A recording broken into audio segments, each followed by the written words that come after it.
Salut à tous les amis, J-2 avant les vacances. Et je te jure, j'ai jamais autant attendu les vacances. Pourtant moi, je suis quelqu'un dans son quotidien qui kiffe, tu vois. Je suis pas le mec qui arrive le matin au boulot, qui a envie de partir le soir, tu vois. Moi j'adore ma vie, etc. Mais là les vacances, là je te cache pas qu'elles vont se faire, elles vont se faire les bienvenues. C'est pas français ce que je viens de dire, mais vous m'avez compris. Putain les amis, je suis en colère là, je vais vous raconter, alors ça n'a rien à voir avec le boulot, mais vous savez, j'ai déménagé il y a 2 semaines, 3 semaines maintenant, et mon ancien propriétaire, parce qu'à Boulogne j'étais en location, ce bâtard il est en train de me voler ma caution. Bon, je pense qu'il y a beaucoup de gens qui sont dans ce cas-là, et je sais que parmi vous il y a des propriétaires qui me regardent, des gens qui louent leur appartement. Voilà, en locatif quoi. Donc vous allez comprendre le sujet, mais en gros c'est très simple, hein.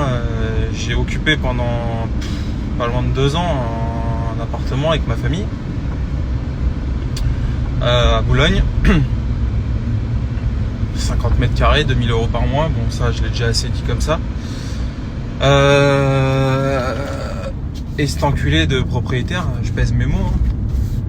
Pourtant très gentil en demeurant, un mec bien, tu vois, un mec bien, mais un gars tellement radin. Et tu vois, moi il y a un truc que j'aime pas chez les gens. Il y a 2 défauts que je peux pas supporter chez les gens. C'est un, les radins. C'est les gens attachés à leur oseille, tu sais, comme si tu sais un euro c'était, enfin je sais pas comment t'expliquer, genre l'argent c'est bien, moi aussi je me lève le matin pour en gagner, faut faire attention, mais putain la radinerie, tu sais, des picsous, frère, des pinces, ceux qui veulent pas lâcher, ceux qui veulent pas t'inviter au resto, alors que ça fait 15 fois que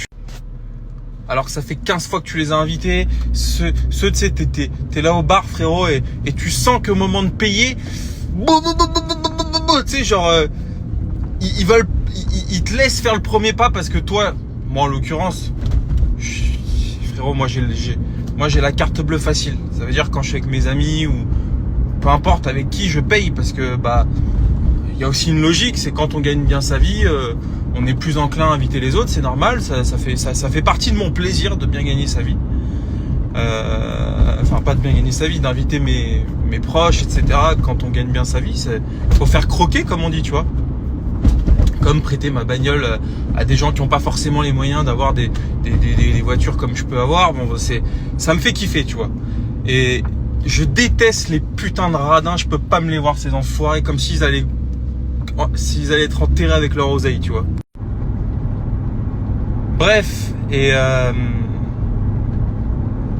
ce fameux propriétaire, qui en plus est franchement, je peux pas être ingrat non plus, parce qu'à l'époque, quand il nous a loué l'appartement, moi je venais de créer Gabriel Consulting, Gabriel Automobile, ça se cassait la gueule. On va dire que c'était pile la période où mes sources de revenus c'était pas celles qu'elles sont aujourd'hui, c'était pas, il m'a dit bon, t'es entrepreneur, on va te faire confiance et tout. Donc ça, c'est bizarre parce que ça ternit l'image que j'avais de lui, je suis déçu de ça. Mais putain, pendant 2 ans, quel radin ça a été ce mec là. Et le problème des gens comme ça, c'est que je pense que c'est des gens qui n'ont pas forcément l'expérience de la location d'appartement. C'était le sien, donc il l'a mis en location parce qu'après il a déménagé. Et dans son appartement, il a foutu que du Ikea, partout, la cuisine Ikea, la salle de bain Ikea, bref, que de la merde, quoi, tu vois, du jetable, du truc qui dure 1 an et qui pète dans du matos qui pète dans tous les sens et qui forcément vont causer problème un jour ou l'autre. On le sait, c'est comme ça. Et d'ailleurs, le problème, on l'a actuellement, je vais développer le sujet, mais tu vois, c'est un bon sujet ça. Moi c'est vrai que je me destine plutôt à acheter du local professionnel. Je suis pas trop pour de l'habitation parce que c'est galère, c'est chiant, tu vois, c'est chiant, et le cas présent va nous le montrer, tu vois. Je dis pas qu'il y a des galères dans le pro, mais c'est différent, je trouve. Le mec qui loue un local pro, il vient pour bosser, tu vois, c'est différent. Après, je me trompe peut-être, j'ai pas l'expérience non plus, mais tu vois, je vois, c'est quand même, tu vois, moi je vois là, je loue mon local à mon propriétaire de Villebon là. Pareil, propriétaire génial, honnêtement, il m'a fait confiance à l'époque. À l'époque avec Kevin, on venait de créer la société Gabriel Automobile, on avait 23 ans ou 24 ans. Et le gars nous a fait confiance, et d'ailleurs au quotidien il est tout à fait Il est très très sympa vu la merde qu'on fout dans son parking. Donc ça franchement je le remercierai jamais assez. Surtout quand je vois qu'aujourd'hui pour louer un local, une poubelle de local, je sais pas où, on nous demande des dépôts de garantie, des trucs de fou, alors qu'en plus ma société marche mieux que la société du propriétaire. Mais bon, c'est pas le sujet. Je veux pas paraître pour le mec arrogant que je suis déjà. Bon bref, revenons à nos moutons. Et donc ce propriétaire de Boulogne nous loue l'appartement. Et puis en fait, on reste 2 ans avec. Il faut savoir que voilà, j'ai une conjointe très maniaque. Moi, je suis pas maniaque, mais en fait, j'ai pas le temps de faire le ménage et toutes ces conneries, ça me fait chier, tu vois.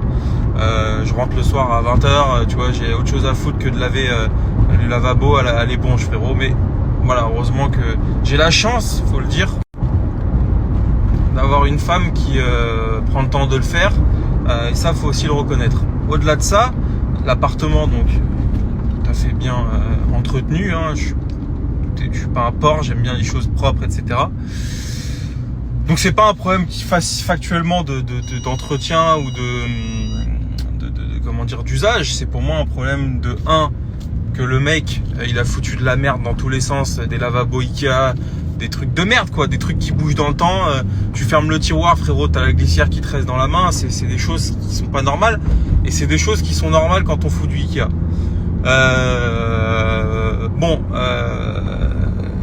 Forcément, au bout de 2 ans, le gars il fait son état des lieux de sortie. Il y a quelques trucs, rien de grave, mais voilà, quelques travaux, j'allais dire, de rafraîchissement. C'est exactement quand une voiture elle a 150 000 km, faut pas s'attendre à ce qu'elle soit neuve. C'est normal, c'est de l'usage. C'est de l'usage. Et d'ailleurs, la loi elle est très précise à ce sujet-là. Si je dis pas de bêtises. La loi elle est très précise à ce niveau-là. Au niveau de l'état des lieux de sortie, il faut vraiment faire la distinction entre le manque d'entretien ou l'usure en fait des éléments, tu vois. En d'autres termes, un trou dans le mur, c'est un mauvais usage. Donc ça, c'est pour la pomme du locataire. Mais je sais pas moi, des joints qui font la malle ou qui noirent, je sais pas moi, des joints, pareil, les joints d'une douche, ça t'as beau les nettoyer, au bout d'un moment, ça s'use, faut les changer, c'est comme ça, tu vois. Et ça, t'as pas le droit de le facturer au locataire, sauf que cet enfoiré veut tout me facturer parce que c'est un putain de radin. Pour vous donner une idée à l'image de sa radinerie, je sais pas si ça se dit, ouais, je pense que ça se dit. État des lieux de sortie à 18h, à 18h30, t'as les nouveaux locataires qui faisaient la queue pour rentrer. Tu peux pas faire ça. Tu sais très bien qu'au bout de 2 ans, tu vas avoir un peu de travaux de rafraîchissement, un coup de peinture, un truc, tu vois, c'est... Bon bref, tout ça pour vous dire que je suis un peu énervé en ce moment parce que cet enfoiré il veut me niquer ma caution de 2000 balles. C'est pas les 2000 euros, tu vois, les 2000 euros en vrai, bon, je sais pas que j'en ai rien à foutre, mais ça va pas changer le cours de ma vie, même si évidemment je préférais qu'il soit dans ma poche que dans la sienne. Mais c'est le principe. Et moi je suis quelqu'un de principe. Et je vais te dire un truc, même si ça me prend 2 ans, procédure, des trucs de fou, avocat et tout, je vais pas me laisser niquer ma caution comme ça, tu vois. Au bout d'un moment, j'en ai marre. Tu sais, c'est un peu le combat des riches contre les pauvres. Vous allez dire, le mec, il va trop loin. Le gars, il est propriétaire de son logement. Enfin, la banque est propriétaire de son logement. C'est différent. On n'est jamais vraiment propriétaire, hein, sauf quand on a 70 ans et que nos crédits sont payés. Faut quand même leur préciser. Et le gars, sous prétexte qu'il est propriétaire et que donc il se sent supérieur, je sais que c'est ça. Vous allez me dire non, mais c'est ça, je le sais que c'est ça. Il y a un rapport de force qui est pas le même. Mais c'est pas grave, j'ai aucun problème au fait que j'étais locataire dans sa bouse. Jamais de la vie j'aurais acheté un truc comme ça 500 000 euros alors qu'il y a 50 mètres carrés et l'immeuble il ressemble à un HLM, frérot. Pourtant à Boulogne je faisais partie des mieux logés que la plupart des gens, hein, je vous le dis, mais c'est Paris, on en a parlé hier dans ma story. Et ben il se permet de pas me respecter comme ça, tu vois. Donc c'est pas grave. On va faire ce qu'il faut, tu vois. Et pour la peine, ça c'est le genre de propriétaire. Et pourtant, vous le savez, je trouve ça très dommage pour certains propriétaires qui se font déloger de chez eux, qui se font squatter, dont les squatteurs, ils se font pas éjecter parce qu'il y a la trêve hivernale, etc. Ça, c'est le genre d'enculé où il aurait fallu, au mois d'octobre, début de la trêve hivernale, j'aurais pas payé mon loyer. Après, je sais pas comment ça se passe, j'ai jamais pas payé mon loyer, mais bon, tu vois où je veux en venir, pour le faire galérer. Et encore une fois, vous allez dire que je mélange tout, mais tu vois, c'est exactement quand j'ai des sujets de SAV qui sont pour moi pas justifiés dans le cadre de mon activité. Genre comme la dernière fois, le mec qui me demandait que je repeigne son pare-choc avant alors que ça fait 3 ans ou 2 ans qu'il a la voiture et il a fait X milliers de kilomètres. C'est encore une fois le processus qui me gêne. Parce que moi, contrairement aux autres, je suis pas un putain de radin, je suis pas attaché à mon oseille, c'est comme si mon argent, tu sais, genre vraiment, je le dis, l'argent, c'est bien d'en gagner, mais il faut je trouve ça malsain. L'argent, ça peut apporter un côté malsain qui, tu sais, des gens, ils veulent s'attacher à leur oseille comme si là, ça me gêne de ouf, ça. Tu vois ce que je veux dire? Putain, l'argent, je dis pas qu'il faut le dépenser, faut en jeter par les fenêtres, loin de là, mais à l'inverse, le côté malsain, tu sais, des gens qui veulent pas, je sais pas, qui veulent s'attacher à leur oseille comme si c'était, bref, vous voyez très bien où je veux en venir. Si le propriétaire m'avait dit, écoutez, il y a 2-3 petits trucs à faire, machin, je vous propose que on fasse une cote part, j'en sais rien, en gros, qui me demandait de participer parce que je sais pas d'ailleurs, en vrai, parce que j'ai mis de la merde de Ikea et que bah forcément ça s'est abîmé, ça s'est usé, etc. Attention, hein, là vous avez peut-être l'image d'un appartement qui est éclaté. En vrai, l'appartement, tu le vois, il est neuf. Sauf que le gars, forcément, voilà, encore une fois, c'est du Ikea, c'est de la merde, c'est du jetable. Donc il y a forcément au bout de 2 ans 2-3 petits trucs à changer, tu vois. Sauf qu'il veut tout me facturer au prix fort. Il fait venir des artisans, il fait pas plusieurs devis. Bref, c'est un escroc, tu vois. Bon, s'il m'avait dit, écoutez, on fait truc machin, j'aurais participé parce que je suis pas un chien, tu vois. Puis tu sais, moi, parfois, vaut mieux payer 500 balles, tu récupères ta caution, fin de l'histoire, on n'en parle plus, tu vois. Mais là, parce qu'il se comporte comme ça, je vais rien lâcher, mon gars. Juge et compagnie, je m'en bats les couilles. Même si ça dure 3 ans, à la fin, il va me devoir 10 000 euros. Mais je m'en fous, j'en ai rien à foutre, tu vois. Je vais faire comme tous ces gens là qui appellent leur protection juridique parce qu'elle est incluse dans le contrat. Et je vais me dire que comme c'est gratuit, bah, je perds rien d'aller au clash, tu vois. C'est pas des trucs que j'aime faire, j'ai autre chose à faire de ma vie. Pour 2000 balles, j'en ai rien à branler, tu vois. Je les ai gagnés hier, les 2000 balles. Mais c'est insupportable de se faire prendre pour un con comme ça. Donc voilà la petite story du matin qui m'a énervé. Ah ben on va s'en remettre, on va bosser, mais je te jure, les gens ils sont un peu malhonnêtes quand même. Et encore une fois, pour finaliser cette story, c'est un truc qui me gêne. Mais ça, je vous le dis à vous, les amis qui me suivent et qui vous considérez comme des hommes de parole. Je sais pas si je suis un homme de parole, mais putain, quand il y a un litige, t'appelles la personne qui t'explique comme des hommes.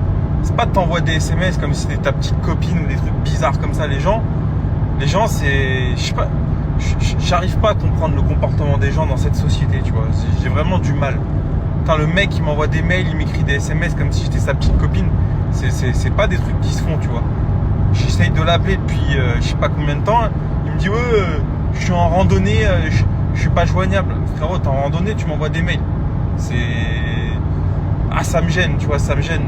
Parce que les gens par téléphone, c'est pas pareil, même en vrai, en visuel, tu vois. Et je vous le dis pour vous, c'est un petit conseil que je donne. Et je sais pas si j'ai raison, mais quand il y a un souci, appelez les gens, ça change tout. Tu peux désamorcer la situation et t'expliquer, tu vois. Mais putain, les gens, je te jure, ils ont pas de couilles. Ils te baisent dans tous les sens. C'est qu'on vit dans un monde compliqué quand même. Je vous le dis, les amis, on vit dans un... J'ai peur pour mes gosses. Je te jure, j'ai peur pour mes gosses, putain. Enfin, bref. Allez, les amis, bonne journée. On va pas se laisser abattre quand même par ces conneries, hein.